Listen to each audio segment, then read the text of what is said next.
Hello, welcome back to my new video. তো আজকে বানিয়েছি পাবদা মাছ সর্ষে পোস্ত দিয়ে ঝোল। তো প্রথমে মাছগুলোকে ভালো করে ভেজে নিয়েছি। এরপর গরম তেলের মধ্যে দিয়ে দিলাম কালো জিরে, এরপর দিয়ে দিলাম লঙ্কা বাটা। লঙ্কা বাটাটা দিয়ে একটু ভেজে নেব।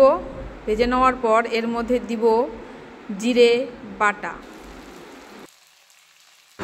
এরপর ভালো করে জিরে বাটাটাকেও লঙ্কার সাথে ভালো করে ভেজে নেব।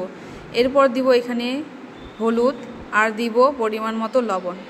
হলুদ লবণ দিয়ে ভালো করে লঙ্কা আর জিরেটাকে ভেজে নেব।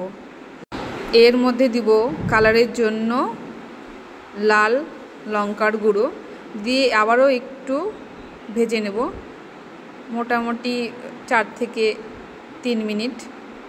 ভাজা হয়ে গেলে এর মধ্যে বেটে রাখা পোস্ত বাটাটা দিয়ে দিব। পোস্ত বাটা দেওয়ার পর আবারও 2 থেকে 3 মিনিট একটু ভেজে নাড়াচাড়া করে নিয়ে এরপরে দিয়ে দিব সর্ষে বাটা। সর্ষে বাটার দেওয়ার পর গ্রেভিটাকে ফুটতে দিব। ফুটে আসলেই এর মধ্যে দিয়ে দিব মাছ।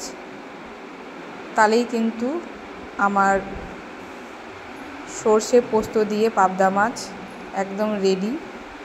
আর কটা কাঁচা লঙ্কা চিড়ে দিয়েছি। এরপর জলটা যখন ফুটে আসছে মাছগুলোকে দিয়ে দিলাম। তো আমার রেডি টু ইট হয়ে গেছে সর্ষে পোস্ত দিয়ে পাবদা মাছের ঝোল। কেমন হয়েছে ভিডিওটা তোমরা নিশ্চয়ই জানাবে। ভালো লাগলে লাইক কমেন্ট একটা শেয়ার করে দিও। টাটা বন্ধুরা।